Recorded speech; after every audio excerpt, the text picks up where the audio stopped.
Panasonic fans had a great 2019. Panasonic released their full-frame equivalent of the GH5 with 3 different flavors: the S1, the S1R, and the S1H. The S1R was designed for photographers, the S1H with 6K for videographers, and the S1 was designed as a hybrid of the two. That leaves Panasonic to focus on the GH6 for 2020, and 2020 is going to be a huge year for the camera market. Canon and Nikon will be releasing their flagship cameras in time for the 2020 Olympics. Canon has already been so bold as to provide a detailed development announcement. Panasonic will not let Nikon and Canon have the stage to themselves, especially as we expect Sony to release the a7S III. However, the S1 line of cameras are expensive for the ordinary filmmaker.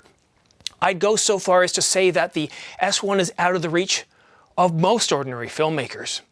That's where the GH6 comes in. It's rumored to match the price point of the GH5 when it was released. The GH5 is a very popular camera with vloggers, YouTubers, and ordinary filmmakers. Its only limitation has been its contrast detect autofocus, but this too has improved.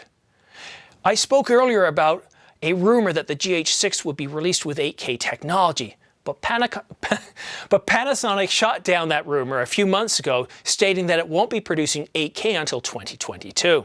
However, since that date, Sony has rumored to be releasing, or will be releasing, a 41 megapixel 8K sensor.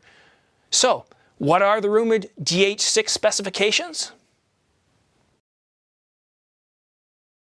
The Panasonic GH6 is rumored to have 10-bit 422 in 4K, and that includes all frame rates from 24 and 25 frames per second all the way up to 120, with your standard 30, 50, and 60 frames a second.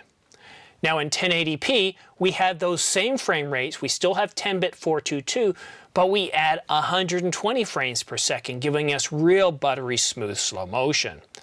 The GH6 will also receive dual SD card slots, improved contrast detect autofocus, and we expect this to be equivalent to what the S1H has, and we do expect it to be tweaked a little bit. It will have a flip screen, and it's also going to have IBIS. What we're really not too confident in is 8-bit 420 8K at 24 or 25 frames a second. Most likely the GH6 is going to come with 6K, and I'm not referring to the 6K anamorphic. We're likely going to see 8-bit 420 or 422 6K at 24, 25, and 30 frames a second. The GH5 had 10-bit 422 at 60 frames per second in 4K.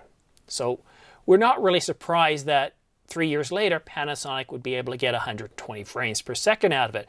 Sony's already come out and said that delivering 120 frames per second in 4K is not technically difficult. That's kind of what we're looking at for 2020. The real question is the Micro Four Thirds sensor detailed enough to provide us really good detailed 8K video?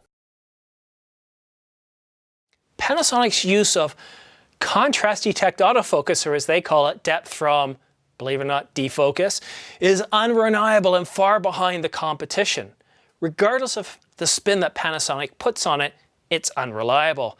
If Panasonic was to deploy a phase detect autofocus that works as well as Canon's dual pixel, Panasonic would steal the market from everyone. My only problem with the GH5 and S1 has been Panasonic's stubborn belief that they can make contrast detect work. When will they see the light and give us autofocus that works?